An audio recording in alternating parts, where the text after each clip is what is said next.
Assalamualaikum warahmatullahi wabarakatuh. Saudara yang dimuliakan Allah Subhanahu wa taala. Sekarang kita akan membahas tentang talbisul iblis, godaan iblis, tipu daya iblis, perangkap iblis. Sebelum kita membahas tentang talbisul iblis, kita akan membahas dulu siapa itu iblis. Ngapain sih kita ngomongin dia? Emang penting ya dia itu buat kita? Saudara yang dimuliakan Allah Subhanahu wa taala, iblis la'anatullah alaih adalah satu-satunya makhluk Allah yang paling gencar menyatakan peperangan dengan kita, yaitu manusia. Di dalam Al-Quran Allah Subhanahu wa taala berfirman, "Inna syaitana lil insani aduwwum mubin." Sesungguhnya setan atau iblis adalah musuh yang paling terang-terangan, paling nyata bagi manusia. Quran Surat Yusuf ayat 5. Bisa kita simpulkan bahwa iblis adalah musuh bebuyutan manusia dari sejak zaman Nabi Adam sampai nanti hari kiamat. Saudara yang dimuliakan Allah Subhanahu wa taala, kita sebagai manusia harus waspada terhadap iblis. Harus waspada terhadap tipu daya iblis. Karena iblis dengan berbagai macam cara akan terus berusaha menjerumuskan manusia ke dalam kesengsaraan.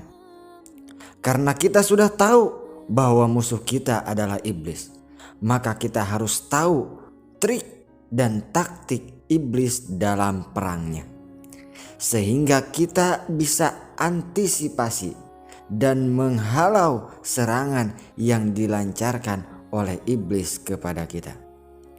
Saudara yang dimuliakan Allah Subhanahu wa taala, talbisul iblis.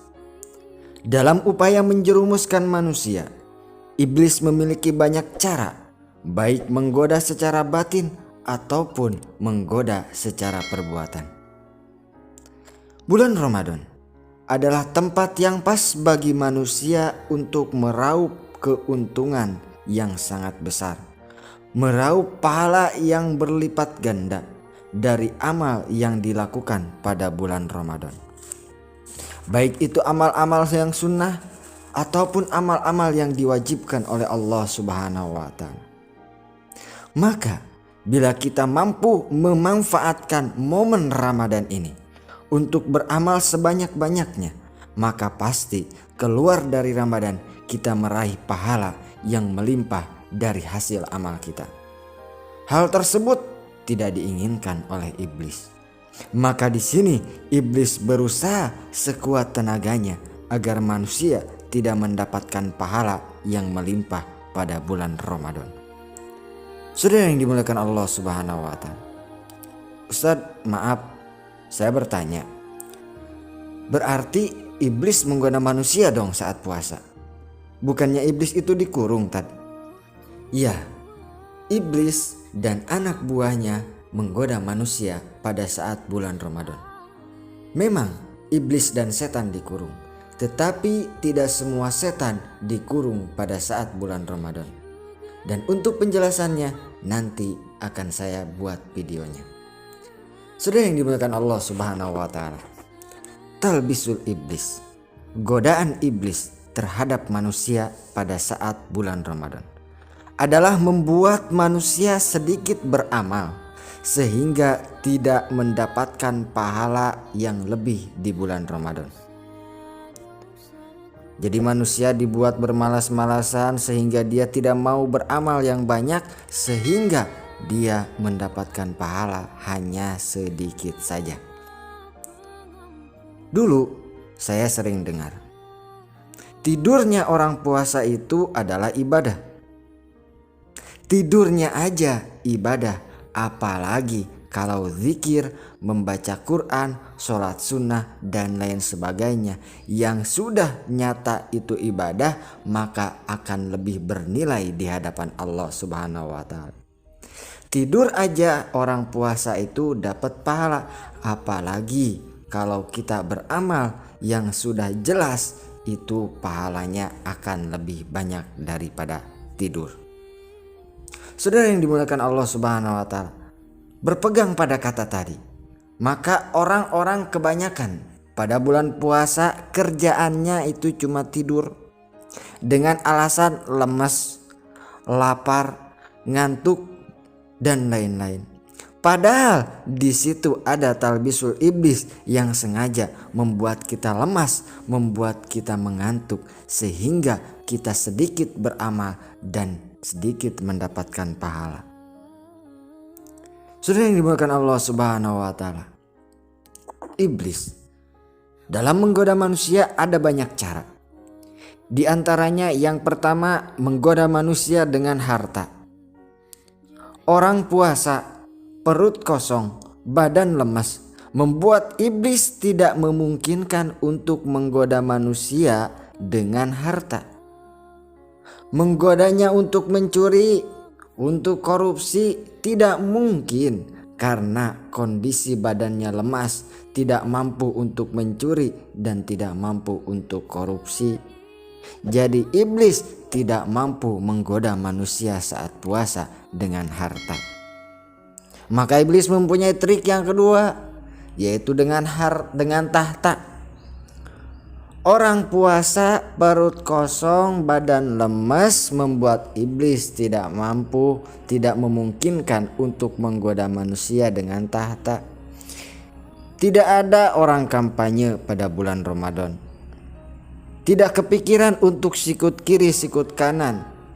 Di kantor mencari muka dengan atasan supaya naik jabatan. Yang dipikirkan perutnya kosong.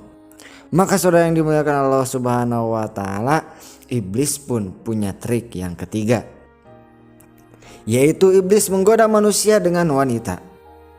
Orang puasa badan lemes, perut kosong, otomatis hawa nafsu juga menurun, membuat tidak bergairah sehingga setan akan sulit menggodanya dengan wanita.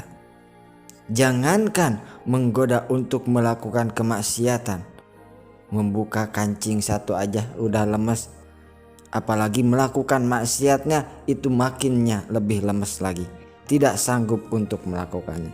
Maka iblis tidak bisa menggoda manusia saat puasa dengan wanita.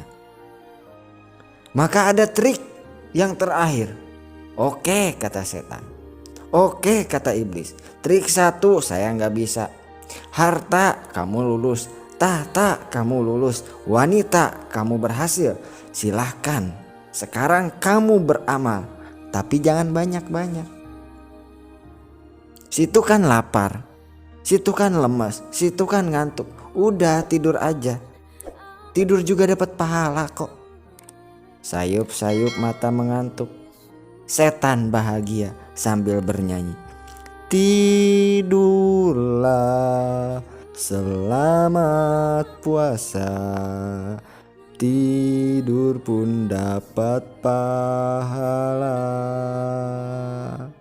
Maka saudara yang dimuliakan Allah Subhanahu wa taala, di sini setan menang, di sini iblis menang, di sini iblis berbahagia melihat kita tertidur.